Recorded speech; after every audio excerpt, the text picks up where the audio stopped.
Salam silat Garuda. Oke teman-teman, kali ini saya akan membuat tutorial bagaimana cara kita untuk menghadapi senjata tajam atau todongan dari senjata tajam. Oke, langsung saja kita mulai bagaimana cara kita untuk menghadapi todongan dari senjata tajam. Contohnya seperti ini, todong rom. Ketika kita menghadapi serangan atau posisi seperti ini, kita tidak boleh takut atau kita tidak boleh panik untuk menghadapi posisi seperti ini. Yang pertama adalah kita perhatikan tangannya, karena disitulah letak kita untuk mengunci, menjatuhkan dan melumpuhkan lawan tersebut. Kita tidak boleh takut. Yang pertama kita harus mengelak. 1. Yang kedua adalah menjatuhkan senjata. 1, 2. Oke, itu yang kedua. Yang ketiga baru kita melumpuhkan. Todong. Kita tidak boleh panik. Kita tidak boleh membiarkan lawan kita melakukan serangannya 2 kali. Jadi ketika kita sudah menghadapi seperti ini, kita harus berpikir kita dalam keadaan yang sangat genting atau nyawa kita terancam. Kita harus melakukan gerakan ini dengan cepat dan akurat. Seperti ini. Jatuhkan, tendang. Baru injek. Oke, lagi Rom, bangun. Gerakan lambat, todong. 1, 2. Jatuhkan senjatanya. Ini secara otomatis akan jatuh karena kita akan melakukan patahan dengan gerakan cepat dan akurat. Dorong seperti ini, maka dia akan jatuh dengan sendirinya.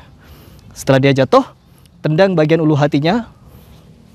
Tarik, otomatis dia akan jatuh. Injek, seperti itu. Oke, sekarang gerakan cepat. Posisi, todong. Mulai. Seperti itu. Itu adalah teknik bagaimana cara kita untuk menghadapi posisi kita ditodong oleh lawan. Yang kedua adalah bagaimana cara kita untuk menghadapi jika ditusuk. Seperti ini. Tusuk.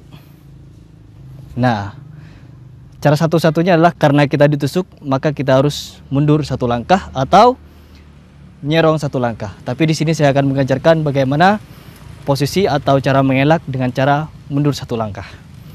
Posisi, tusuk, mundur. Yang kedua, mundur sambil menangkis. Tusuk. Yang ketiga, menangkis, setelah itu menjatuhkan senjata. Tusuk. Oke. Itu cara menghadapi bagaimana kalau kita ditusuk. Itu adalah cara untuk menjatuhkan senjata. Sekarang menjatuhkan senjata dan melumpuhkan. Seperti ini. Pelan dulu. 1. Tangkis. Itu masuk, tangannya masuk.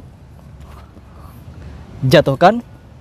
Habis itu kaki kiri siap sampai tangannya patah.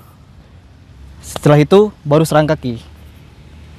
Jika setelah kita menyerang kaki, usahakan tangannya itu ditarik karena ini akan membuat kakinya patah lebih parah lagi.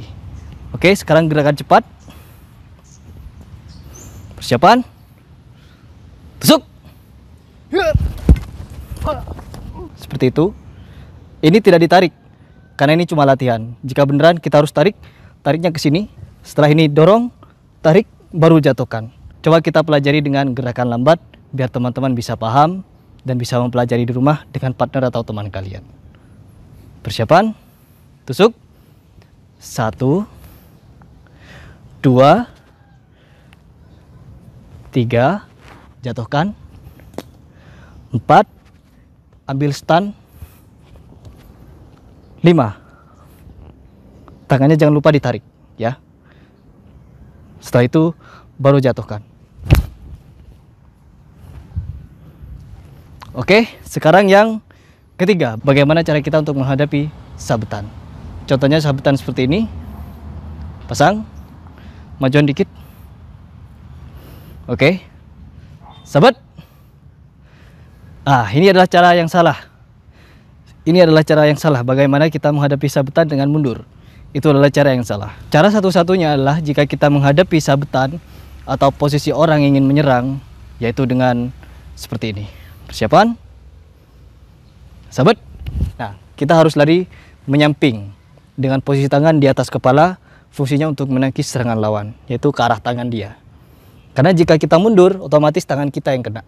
Tapi kalau kita maju, tidak. Ini adalah posisi yang aman, kita bisa langsung serang atau langsung patahkan. Seperti ini. Oke. Oke, gerakan lambat. Serang. 1, 2, 3. Serang ke arah rusuk. Rebut senjatanya. 4. Todong. Setelah kita melakukan todongan, jika dia masih bersikeras untuk melawan, kita lumpuhkan dengan cepat. Tarik. Oke. Sekarang gerakan cepat. Inilah cara untuk menghadapi bagaimana jika kita disabet dari atas. Gerak cepat. Mulai. Seperti itu. Todong. Jika dia mau lawan, tarik, jatuhkan. Seperti itu. Oke, bangun. Oke teman-teman, itu adalah tutorial bagaimana cara kita untuk menghadapi serangan, todongan, atau sabetan dari lawan kita. Jadi jika kita berada di kondisi seperti ini, kita tidak boleh takut atau kita tidak boleh panik. Karena jika kita panik, maka semua teknik yang kita pelajari akan hilang. Oke teman-teman, semoga tutorial ini bermanfaat dan memberikan wawasan untuk kalian semua dan bisa dipelajari dengan teman atau partner kalian di rumah. Saya Heri Pras mengucapkan salam Selat Garuda.